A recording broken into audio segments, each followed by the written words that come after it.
Ашаршылық. Өлігін құрметтесе, бабасын қастерлесе, халықтың қасиеті бұрынғы қалпына түседі. Конфуций. Ей тәкаппар дүние, мағанда бір қарашы. Танимысың сен мені? Мен қазақтың баласы. Мың өліп мың тірілген қазақ халқы өз тарихында талай нәубетті басынан өткерді. Ұлтымыздың жер бетінен жойылып кету қаупі төнген ашаршылықтың шығу себептерін түсіну үшін тарихқа зер салайық. 20 ғасырдың басында халықаралық жағдай күрт шиеленісіп, 1914 жылы бірінші дүниежүзілік соғыс басталды. Бұл империалистік державалардың үстемдік құруға тырысқан басқыншылық соғыс еді. Оған 38 мемлекет қатысты. Соғыс қазақ өлкесіне де әсер етті.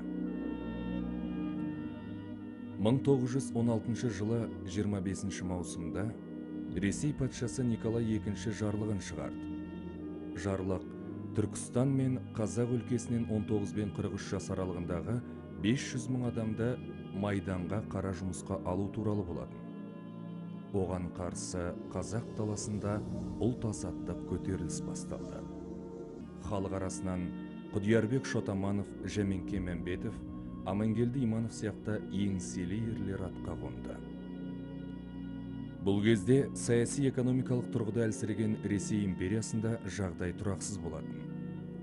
Ресейді 300 жыл билеген Романовтар әулеті 1917 жылы биліктен кетіп, Керенскийдің уақытша үкіметі мемлекет басына келді. Осы жылы қазан айында Ленин бастаған большевиктер уақытша үкіметті құлатып, билікті тартып алды. Большевиктер көсемі Ленин завод-фабрика жұмысшыларға, жер шаруаларға, үкімет кеңестерге берілсін деген ұран тастады. Жер мен заводтарынан айырылғысы келмеген бай капиталистер мен кедейлер арасында тап тартысы басталып, халық ақ пен қызыл болып екіге бөлінді.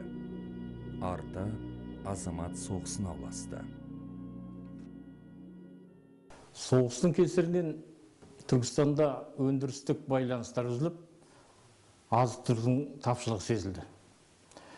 Сол жылдары Түркістан автономиялық республикасына Қазақстанның оңтүстік аймақтары кіретін. Бұл өңірде қазақтардың саны 2 миллион 700 мыңдай болды. Қазақтардың ашаршылыққа ұшырауының басты себебі майданға көмек үшін кеңес үкіметінің бүкіл елде төтенше әскери коммунизм саясатын енгізіп еді. Шаруалардың артық өнімін алу әскери коммунизм саясатының бір тармағы продовольственная разверстка деп аталынды. Қызылар мен тамақпен қамтамасыз ету үшін 1918 жылы Түркістан халқының бар малы менен азық-түлік күшпен тартып алынды.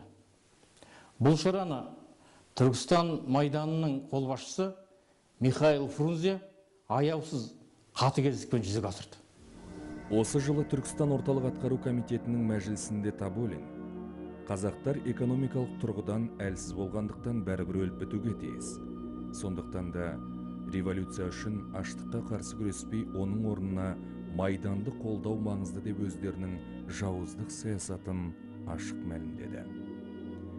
Түркістанда малынан айырылған қазақтардың жағдайы қиындай түсті. Соған қарамастан азық-түлік Ресейге жөнелтіліп жатты. Күн көрісінен айырылған елді аштық жайлады. Халық тамақ таба алмай, өлген малдардың өлексесін жеді. Суыр тышқан аулады. Ел ішінде індет аурулар тарады. Жейтін азығы жоқ халық аштан қырыла бастады. Аман қалғандары босып көшті. Халқының қасіретін көрген Түркістан жастарының басшысы Ғани Мұратбаев иесіз балаларды жетімдер үйіне өткізіп, мыңдаған қазақ балаларын өлімнен аман алып қалды. Түркістанда болған осы сұрапыл аштық кезінде Тұрар Рысқұлов аштықпен күрес комиссиясын басқарды. Рысқұловтың басшылығымен жетім балалар үйлері, жұқпалы ауруларға арналған емханалар, қоғамдық тамақтандыру орындары ашылады. Ол кеңес үкіметінің қырылып жатқан халыққа көзқарасын сынап, аштыққа ұшырағандарға үлкен мөлшерде қаражат бөлдіртіп, оларды аман алып қалуды ұйымдастырады. Халықтың бағына туған осы бір көшбасшы азаматтың жан қиярлық еңбегінің арқасында көптеген адамдар ажал аузынан құтқарылады.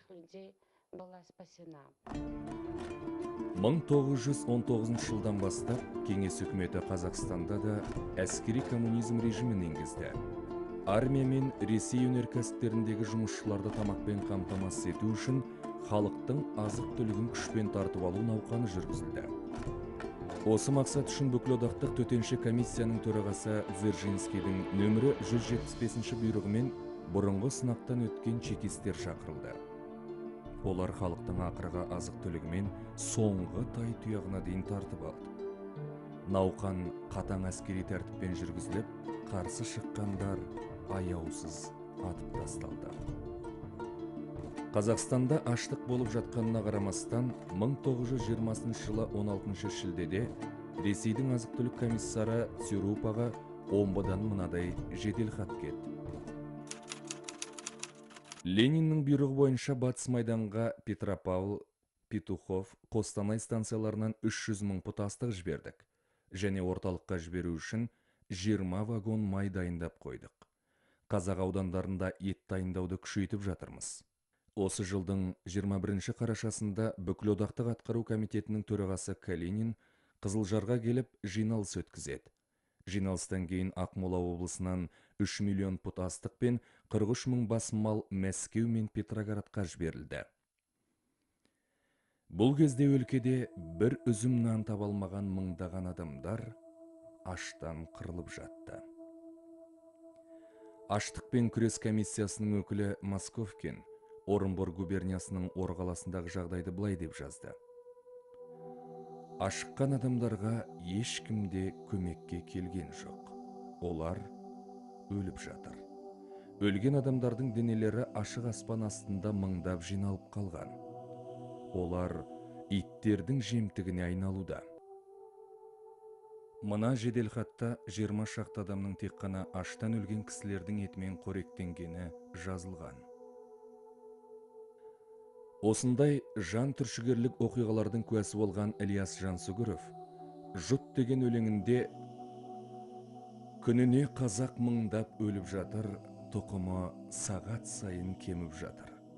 Өз баласын өзі үйтіп, сирағын жеп, көр азабын тірідей көріп жатыр» деп жазды. Жығылған үстіне жұдырық дегендей 1921 жылы Қазақ өлкесінің бес бірдей Орал, Орынбор, Қостанай, Бөкей, Ақтөбе губернияларында қуаңшылық болып егін шықпай қалды.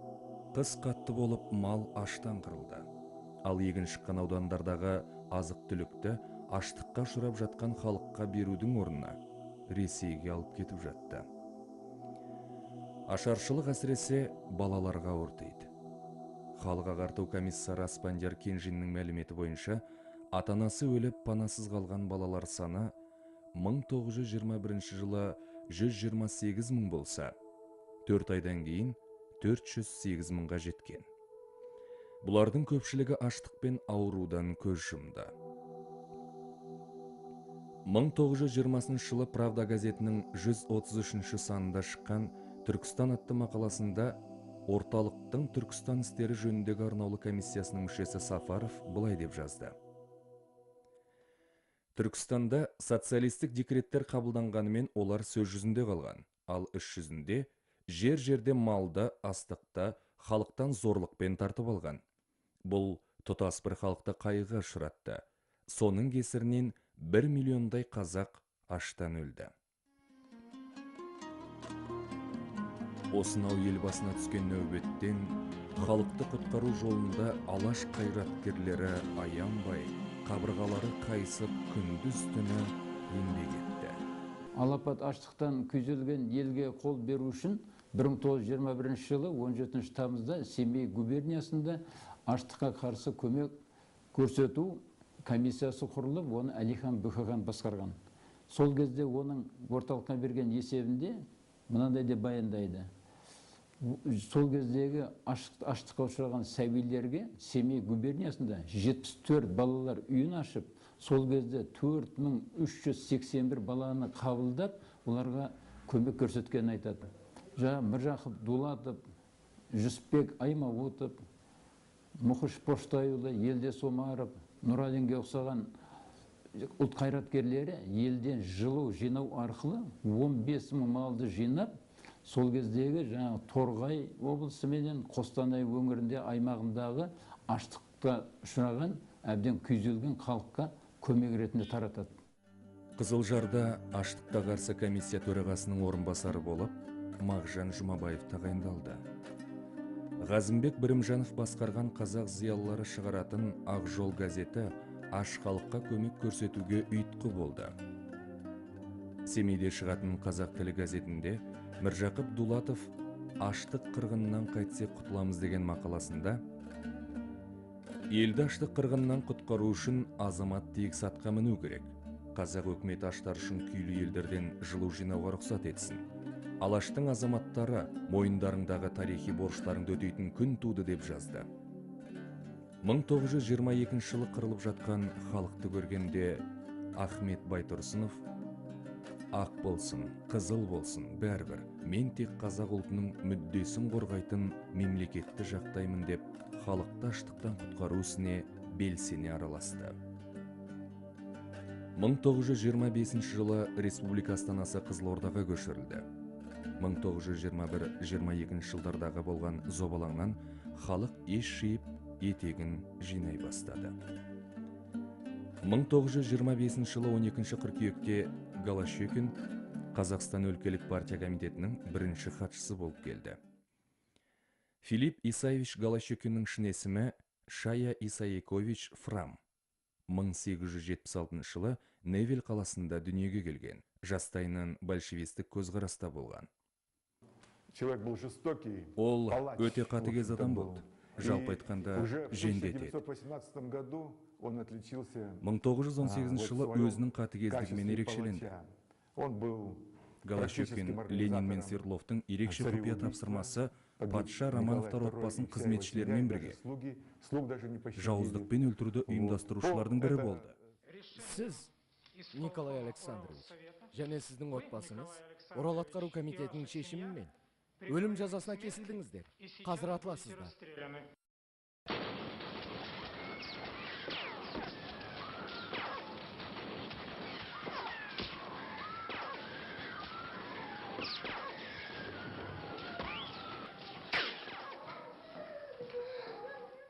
Голощекин өздерінің жан түршігерлік қылмысын жасыру үшін мәйіттерді жоюға бұйрық береді. Патша мен отбасы мүшелерінің бастарын кесіп алып, тапсырманы орындағанның дәлелі ретінде Мәскеуге алып барады. Ал денелерін балтамен бөлшектеп, бензин және күкірт қышқылын құйып өртейді. Сол жылдары республикада саяси позициясы мықты қазақ зиялыларының тобы шоғырланған еді. Оның басты мақсаты алаш ордашылардың көзін жойып, айтқанына көніп, айдауына жүретін ұлт қалыптастыру болатын. Голощекин жұмысын Қазақстанда кеңес үкіметі болған жоқ. Қазақ ауылы октябрь лебін сезген емес. Ауылда кіші қазан төңкерісін өткізу керек деген сылтаумен бастады. Осындай қолы қанға малынған қатыгез жауыз адамның Қазақстанға басшы болып келуі кездейсоқ емес еді. Өлкенің құнарлы жері мен байлығына қызыққан Сталинге ештеңеден тайынбайтын Голощекин сияқты қолшоқпар керек болды. Голощекин Мәскеудің зымиян саясатын іске асыру үшін кейіннен НКВД-ның басшысы болған Ежовты өзінің орынбасары етіп алды. 30 жылдары Қазақстанда болған ашаршылықтың шығуының басты себебі 1928-32 жылдардағы кеңес үкіметінің жедел индустрияландыруға арналған бірінші 5 жылдығы болатын. Бұл жылдары Магнитогорск, Кузнецк металлургиялық комбинаттары, Сталинград трактор зауыты, Мәскеу мен Нижний Новгород қалаларында автомобиль зауыттары, бұдан басқа 1500 ірі өндіріс ошақтары мен Мәскеу метросын салу жоспарланды. Осы кәсіпорындарға станоктар мен құрал жабдықтарды шетелден сатып алуға астық керек болды. Сонымен қатар өндіріс орындарындағы 100 мыңдаған жұмысшыларды тамақпен қамтамасыз ету үшін азық-түлік керек еді. Астық, ет, басқа да азықты қайдан табамыз дегендерге Сталин: шаруалардың астығын мемлекеттік төмен бағамен аламыз. Көнбесе төтенше өкілеттік енгізіп, әкімшілік немесе сот арқылы тартып алуға үкімет уәкілдеріне билік береміз деді. Мәскеудің жедел индустрияландыру саясаты қазақ ауылына ауыр соққы болды дейді. Қазақ байларын кәмпескелеу туралы қаулы 1928 жылы тамыздың 27-сінде қабылданды. Қазақ байларын кәмпескелеу 20 қыркүйекте басталып, 1 қарашада аяқталатын болды. Бұл өте асығыс жасалған шара еді.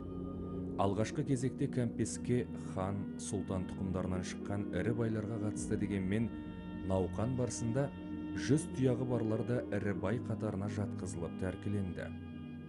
Кәмпескенің қазаққа қасірет болып тиетінін білген Сұлтанбек Қожан, Смағұл Сәдуақасов, Сәкен Сейфуллин, Бейімбет Майлин, Оразжан Досов, Сейітқали Меңдешев тағы басқалары өздерінің ойларын ашық айтты.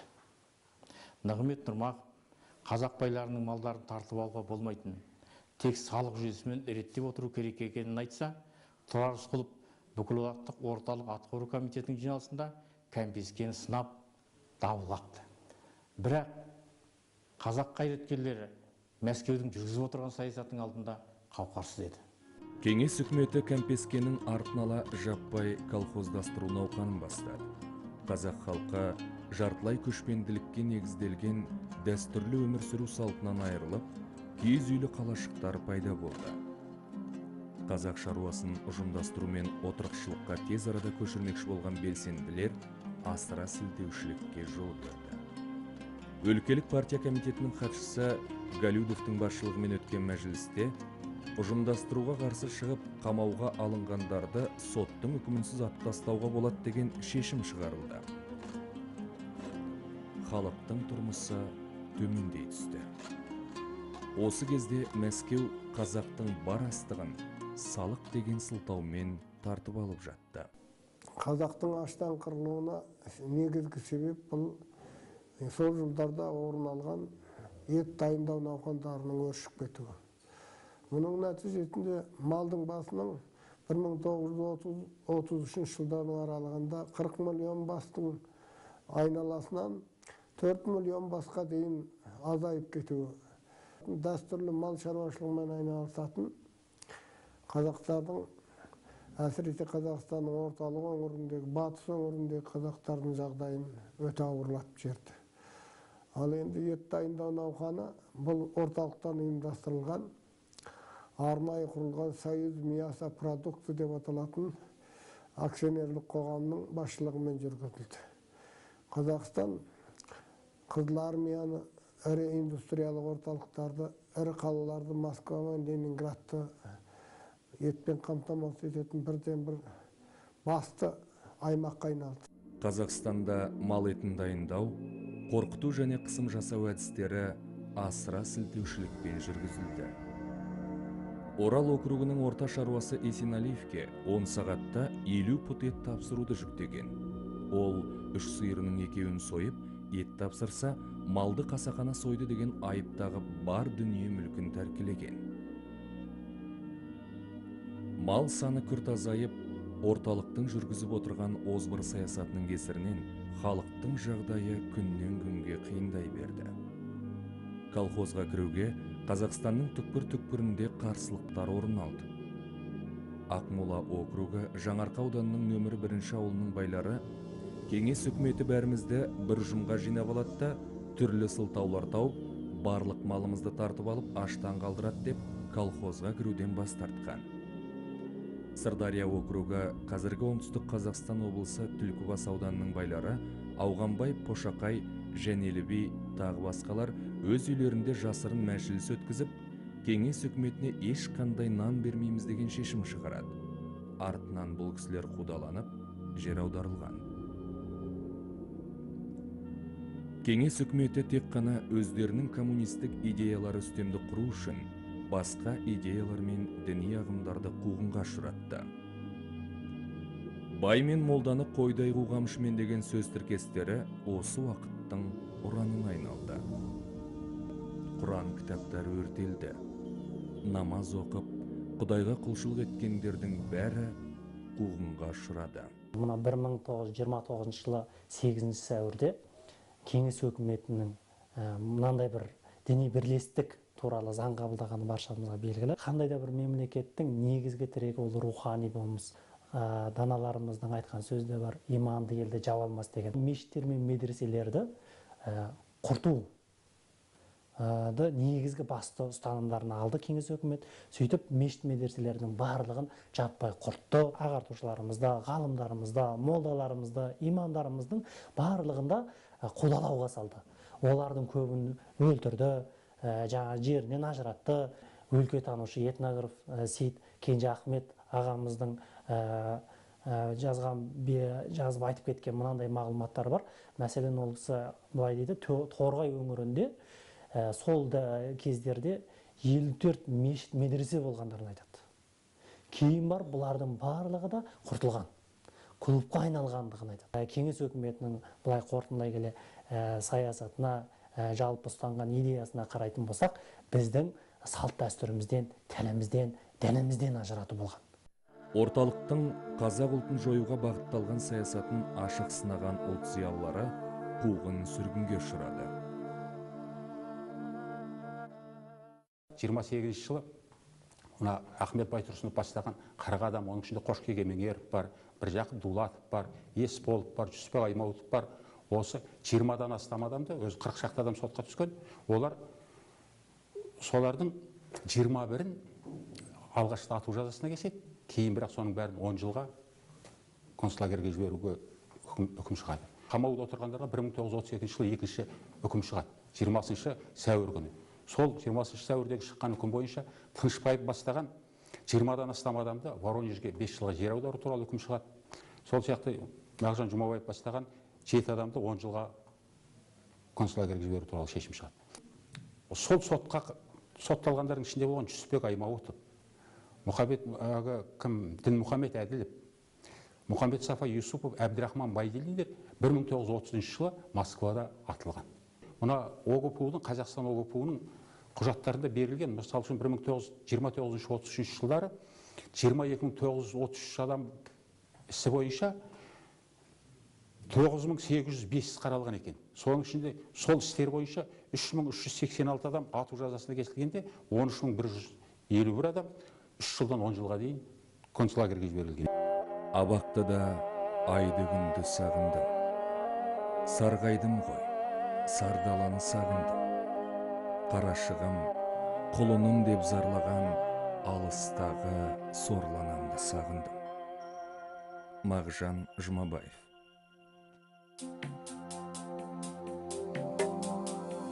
Алаш қонған ақ боз үй, бос қалдым ма, жетім жесір қасында бос қалдым өкінбейін десем де өзегім барам, өтіп кетті-ау дүние-ай қасқаным.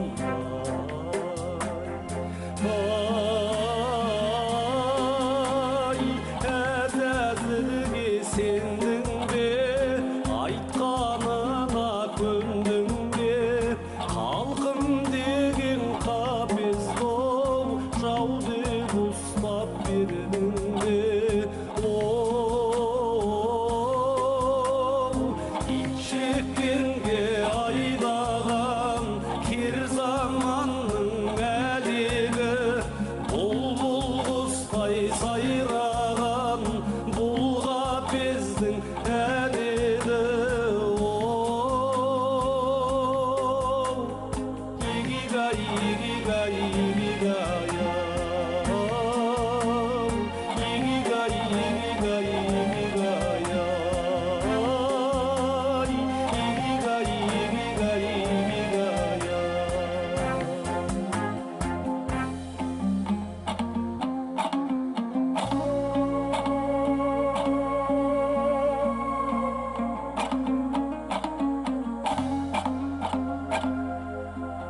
Аспаннан түскен жасында, жасынға тіктім басымда.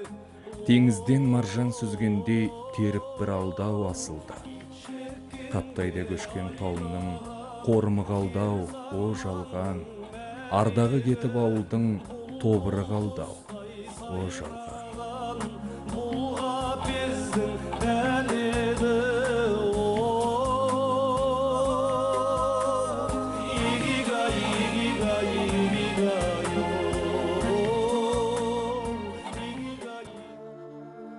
Ата дінінен рухани көсемдерінен айырылған қазақтар есеңгіреп қалды.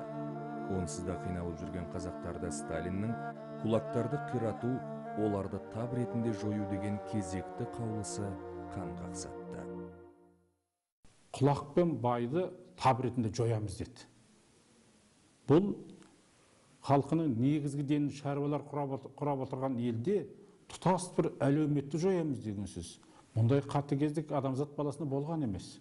Және сол құлақ пен байдың қолындағы меншікті тартып алуға қоса, олар кедей кепшіктің өздік меншігін, көрпе жастығын, ыдыс аяғын, самауыр шайнегінде тонап кетті.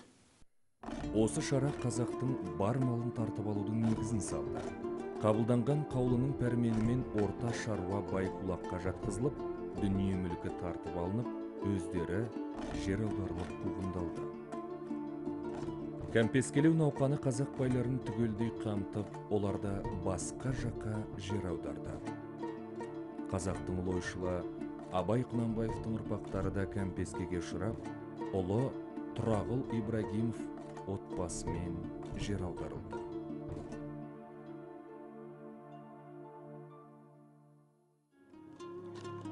Салық жинау науқаны кезінде халықтың артық өнімін алып жатырмыз деген желеумен олардың бар малы мен астығын тартып алды.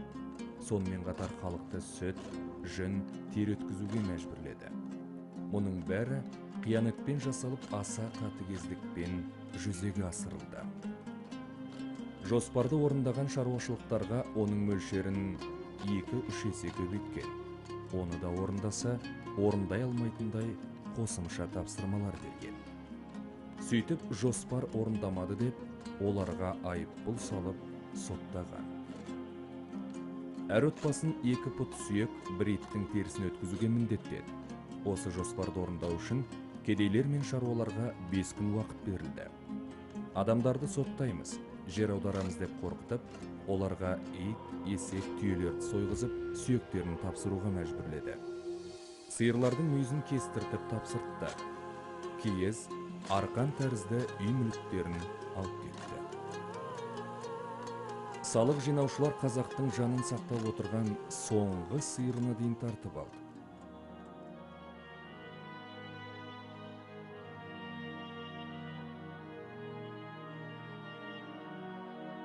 Халыққа салықтың 20-ға тарта түрі салынды. Оның ішінде тышқан аулап терісін, жылқының жалғұйрығын, жылан, кесірткелер сияқты тағы да басқа түсініксіз салықтар болды. Мұның бәрі ашыққан халық азықсыз қалсын деген оймен жасалған зұлым саясат еді. Осы кезде қазақтардың басына түскен қасіретті айтып, қазақ әйелдерінен шыққан тұңғыш министр Нағима Арықова, Қазақстан орталық атқару комитетінің хатшысы Абдолла Асылбеков, тағы басқалар асыра сілтеушіліктер жайлы Мәскеуге баяндама жасады. Гурьевте жүн дайындау науқаны кезінде бір қойдан 1 пұт жүн өткізуді талап еткен. Қызылорда округінде мақта мен жүн дайындау кезінде қазақтардың көрпелерін жыртып, мақтасын, киздің де жүнін түтіп өткізуге мәжбүрлеген. Ал Ақтөбе округінде Ақтемер ауылында Познов деген уәкіл кулактардың көкесін танытып, оларды үйден шығармай айқайлап қарсылық көрсеткендердің аузына керосин құйып, қорлап қинаған.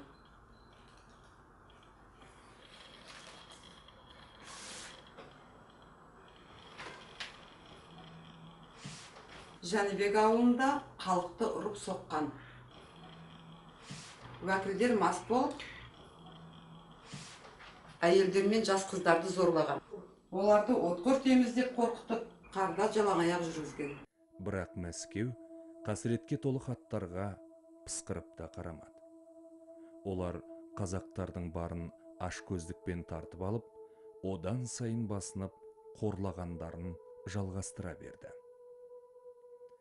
Үкіметтің халықты қырып жоюға бағытталған озбыр саясатына қарсы Қазақстанда бас көтерулер орын алды. 1929-1931 жылдары Созақ, Ырғыз, Қызылорда, Абралы тағда басқа жерлерде көтерілістер болды. Көтерілісшілер арасында жауыздарға қарсы көкірегін кек кернеген кемпір шалдар, жас қыздар мен балалар да болды.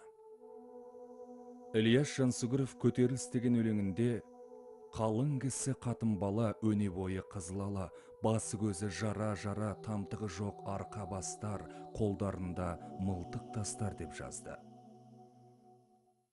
Жалпы алған уақытта Абыралдың көтерілісіне өз барлығы 29 мың халық болатын болса, соның бір 15-17 мыңдай халыққа сол көтеріліс қатынасқан. Сонда әрбір ұрудан штаб құрыпты олар.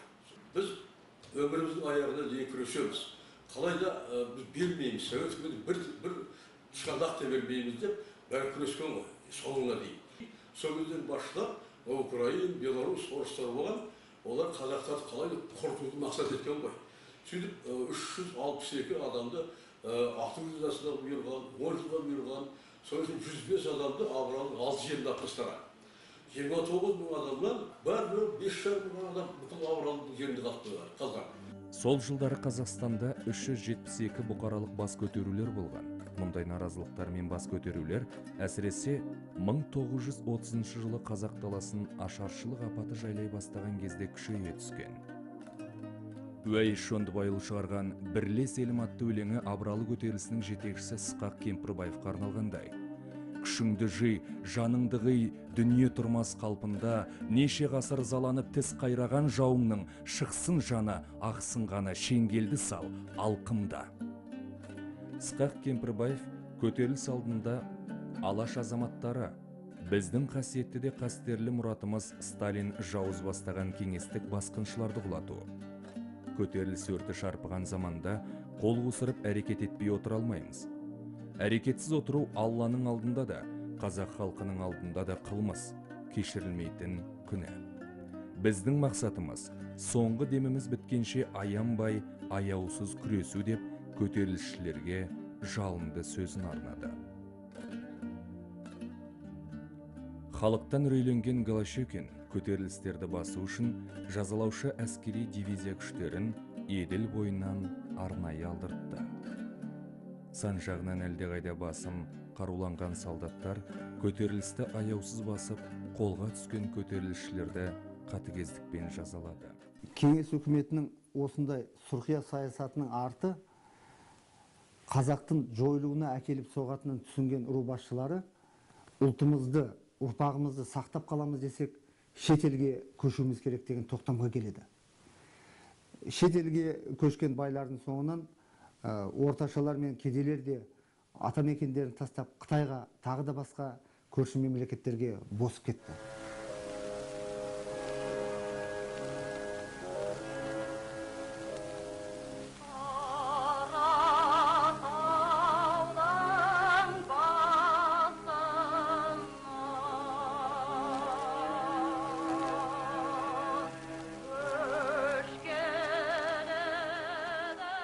Туған жердің қиялмай таумен тасын, біз келеміз, тыялмай көздің жасын. Не жазбек жасаған таптатардай, көрінгенге халқымның алтын басын. Қошаман бол кең жайлау өскен жерім, қайтқан ғаздай қалың ел көшкен жерім, есіл қазақ есейіп ел бола алмай, ит пен құсқа таланып өшкен жерім. Көрер мекен дариғай қайран елді, кіндік кесіп кірімді жуған жерді, көріп өлсем арманым болмас еді. Жасыл жайлау, асқар тау, өзендерді.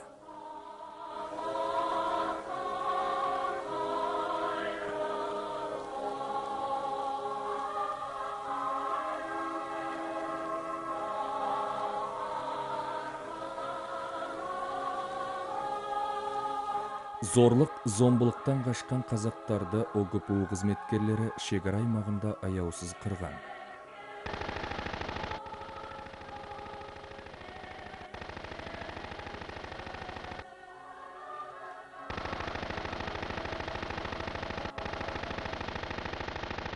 Қытай мемлекетіндегі кеңес үкіметінің консулы Колосов Ресей сыртқы істер министрінің орынбасары Қараханға жазған ресми баяндамасында кеңес шекарашыларының мыңнан аса босқын аш қазақтарды айуандықпен өлтіргені туралы жазылған. Сол кездерді басынан кешкен қадірлі ақсақал Халифа Алтай: біз Пәкістанға 3000 қазақ келіп едік. Ыстыққа төзбей, ауруға ұшырап, бір жылда 2000-ымыз қырылып кетті деп жазады.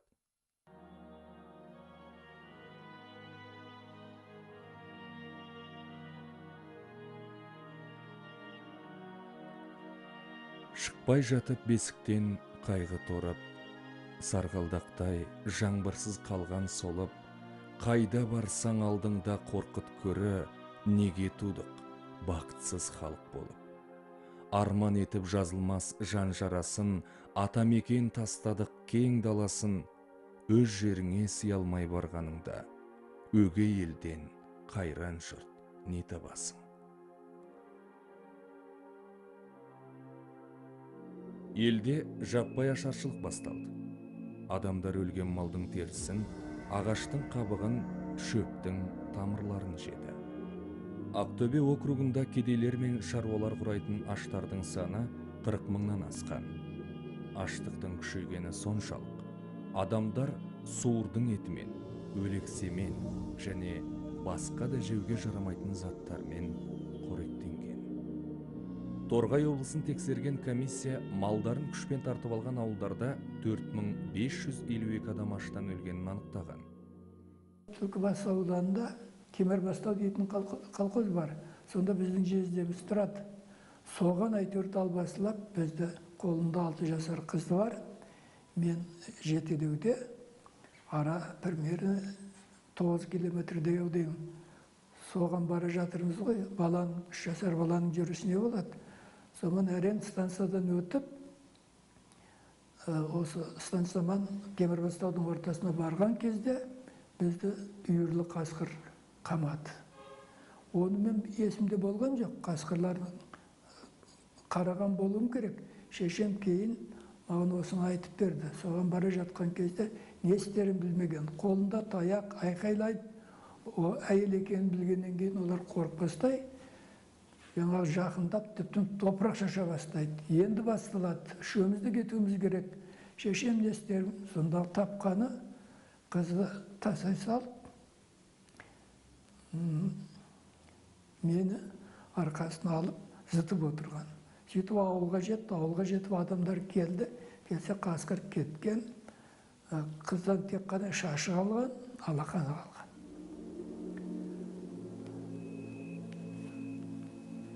Осындай сұмдықтар болды. Батпаққара мен Торғай өңірлерінде өлген адамдардың толық тізімін жүргізбегеннің өзінде 2042 адам аштан өлгенін анықтаған.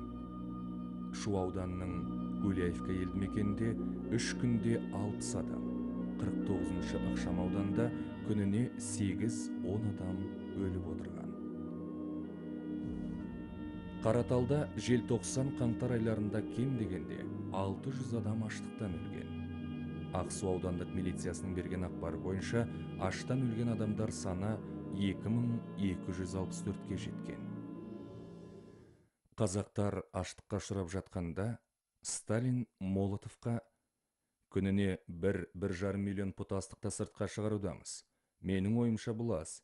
Ең кем дегенде 3-4 миллионға дейін көтеру керек. Әйтпесе біз жаңа металлургиялық машина жасау заводтарынсыз қаламыз деп жазды. Ашаршылықтың басты себебі ауыл шаруашылығын ұйымдастырудағы алған бағыттың қателігінен болды. Осы шара жергілікті ұлттың дәстүр мен өзіндік ерекшеліктер ескерілмей, әпербақандыққа салынып ойланбай жүргізілді. Сталиннің индустрияландыру саясаты тұсында халық астық дайындау науқанының құрбаны болды. осы саясат елдегі бүкіл шаруалардың қасіретіне айналды. Ресейдің тарихшы ғалымдары қазақтардың аштан қырылуын сталиндік тоталитарлық режимнің қателігі деп түсіндіреді. Егер Сталин қателік жасаған болса, оны түзетуге мүмкіншілігі болды ғой. Ол қазақтардың аштықтан халық қырылып жатыр деген жан айқайы шыққан хаттарына дауласуды тоқтатыңдар, бізге астық қажет деп жауап береді. Ал Ворошиловтың 1934 жылғы 17 съезде сөйлеген сөзін қалай түсінуге болады? Нан керек болған соң біз аштықты әдейі жасадық. Нәтижесінде жұмыс істей алмайтын шаруалар мен кулактар ашаршылықтың құрбандары болып, тап ретінде жойылды деп өздерінің жасаған қылмыстарын жетістікке балады.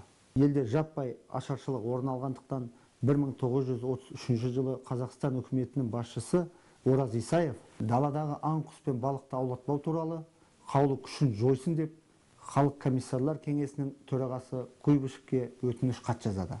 Куйбышев жауап хатында қабылданған қаулы өз күшін жоя алмайды. Егер қазақтар бір құс атып немесе балық ауласаңдар, сотталасыңдар деп жауап береді. Бұл не сонда? Қателік пе? Қазақтар қолдан жасалынған аштықтан миллиондап өліп жатқан кезде осындай қаулы қабылдап заң шығару қателік пе? Жоқ, бұл қателік емес. Бұл қылмыс. Бұл сталиндік жүйенің қазақ ұлтын жоюға бағытталған жоспарлы саясаты. Бұған кінәлі Ресей бұрынғы, соның қазіргі бүгінгі орында отырған Ресейдің өкіметі бізден кешірім сұрауы керек. Егер ары ұяты болатын болса, сұрайды. Ал ары ұяты жоғалған болса, онда сұрамайды ол. Аштықтың кесірінен ауруға ұшырағандарды емдемеу жайлы Голощекиннің айтқан ойын ағылшын жазушысы Роберт Конквест «Жатва скорби» деген кітабында былай деп келтіреді. Аштықты дәрімен емдеуге болмайды. Аштардан ештеңе ала алмайсың. Адамның барын сығып алғаннан кейін оның мемлекетке керегі жоқ. Оларды не үшін емдейміз? Өкімет халықтың барлық малы мен азық-түлігін тартып алып, Ресей өнеркәсіптеріндегі жұмысшыларға жіберіп жатқандықтан, ашаршылық әсіресе балаларға қиын дейді. Аштықтан балалар көп шетінеді.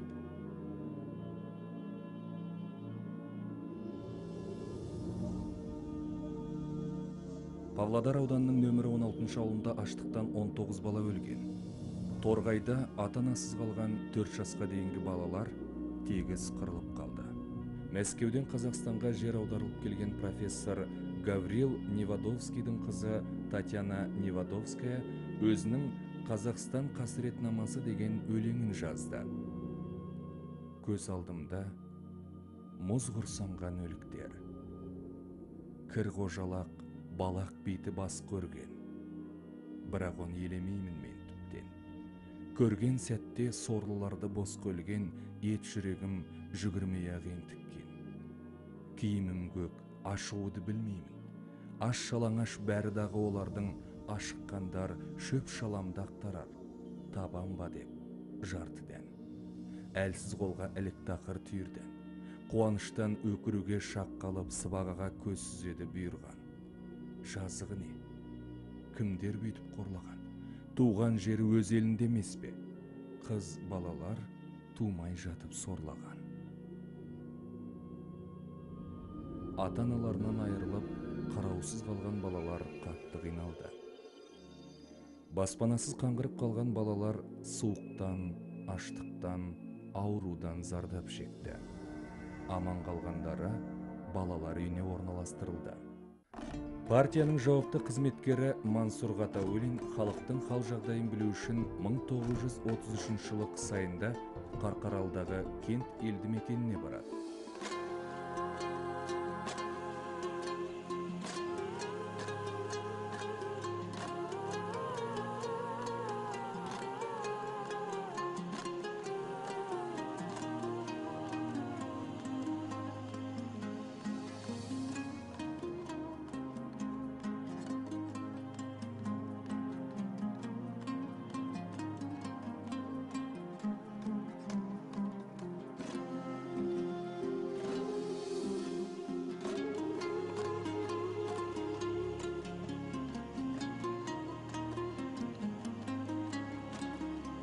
Ғатаулин осындай сұмдық оқиғалардың куәсі болған кезде кеңес үкіметінің тарапынан түрлі қатыгездіктер болып жатты.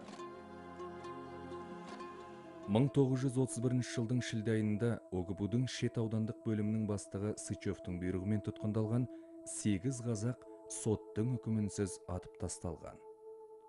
Осы жылдың көктемінен бастап 30-40 адамды ешқандай себепсіз атып тастау орын алған. Коммунистер қазақтарды қинау мен айуандықтың небір түрлерін қолданғанымен қоймай, олардың қандарын ішкенін құпия құжаттар айғақтайды.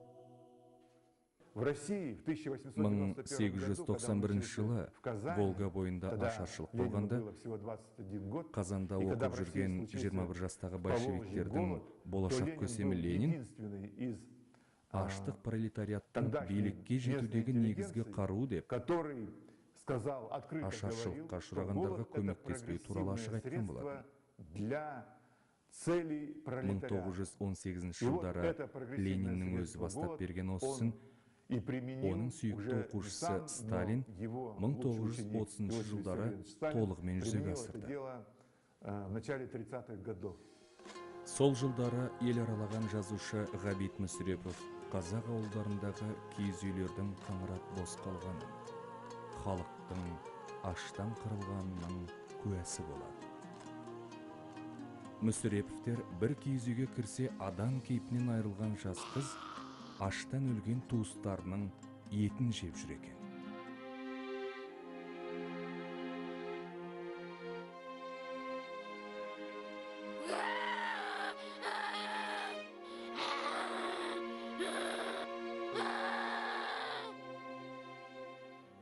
Халықтың басына түскен нәубет туралы республика басшылығына, Мәскеуге хаттар бірінен кейін бірі кетіп жатты. 1932 жылы Бесеудің хаты жарияланды. Ғабит Мүсірепов, Мансұр Ғатаулин, Мұташ Дәулетқалиев, Емберген Алтынбеков, Қадыр Қуанышев өлкенің басшысы Голощекинге халықтың аштан қырылып жатқаны туралы шындықты айтып хат жазды. 1933 жылы РКФСР Әділет халық комиссары Крыленко Тұрар Рысқұловқа ашыққан босқын қазақтар арасында адамның етімен тамақтану жиі кездесіп жатыр. Мұндай құрбандыққа көбінесе балалар тап болуда. Тоқмақ қаласында босқын қазақтар тамақтанатын пункттің маңынан ішек қарны алып тасталған 5 жасар қыздың басы мен денесі табылған. Тергеу барысында қыздың етін қазанға қайнатып жейін деп жатқан 3 еркек ұсталған. Осындай жағдайлардың орын алуы көбею үстінде деп жазады. Рысқұлов қазақтың басына түскен қасіретке толы нәубетті баяндап, одан шығу жолдарын көрсеткен 33 беттен тұратын хат жазып Сталиннің қабылдауында болады. Сіз қателесесіз, жолдас Сталин. Осы жылдары Тұрар Рысқұлов Мәскеуде Қазақстандағы аштыққа ұшырағандарға көмектесу үшін комиссия құрып, соны басқарды. Осынау халық үшін аянбай еңбек еткен азаматтың арқасында көптеген адамдар ажалдан аман қалды. Ашаршылық зобалаңы халықты есінен адастырып, адам кейпінен айырды. Алматы облыстық партия комитетінің төтенше уәкілі Тыныспаев қамаудағы 2 тұтқынға әйелдер алып келген шелектерде пісірілген адам еті бар болып шықты. Бұл адамдар ұдайы таяз молаларда ашумен айналысып, өлік етімен тамақтанып келген деп жазады. Балалар үйінде де жағдай қиын болды. Гуляевкадағы 300 орындық балалар үйінде күніне кем дегенде 5 бала өліп отырған. Тірі жүргендердің арықтағаны соншалық, терілері сүйекке жабысып қалған. Кейбіреулері көгеріп, ісініп кеткен. Семей аудандағы балалар үйінің жертөлесінен сасып кеткен 20 баланың мүрдесі табылған. Алматы облысының Ақсу ауылындағы есік терезесі жоқ Атқорада орналасқан балалар үйінде 90 бала аштан өлген. Қазақ ұлтының жойылып кетуіне араша түскен қайраткерлер қуғындалып сотталды. Сендер мені халық жауы деп соттап жатырсыңдар. Бірақ мен халық жауы емеспін. Мен сендердің нағыз халық жаулардың жауымын. Сендер менің еш кінәсіз халқымды қырдыңдар. Менің жаным олардан артық емес. Мені жазықсыз соттап жатырсыңдар. Бірақ тарихтағы әділ соттан ешкім де қашып құтыла алмаған. Тарих әлақ. Әркімге өз бағасын береді. Менің халқымның алдында арым таза. Осылай жан түршігерлік ашаршылықтан халқымды құтқарамын деп басын бәйгеге тіккен мыңдаған асыл азаматтар аяусыз атылды. Ат деген кім? Атқан қайсысың? Қаным қайда төгілген? Қабірім қайда көмілген?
Ей алаштың ерке баласы, азап пен қайғы толы, зобалаң ашаршылықтан қазақтың көбі қырылып қалды.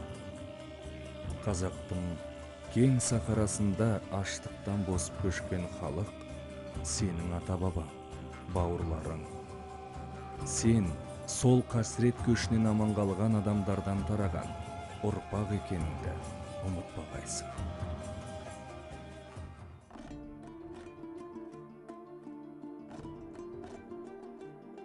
Қазақтардың саны 1897 жылғы санақ бойынша 4 миллиондай болған.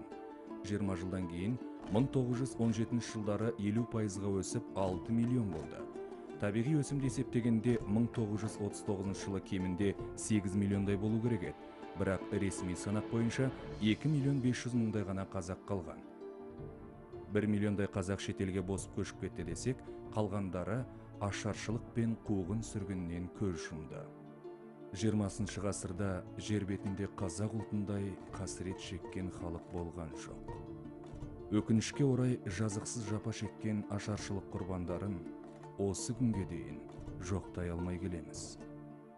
Кешіріңдерші бізді, кешіріңдерші.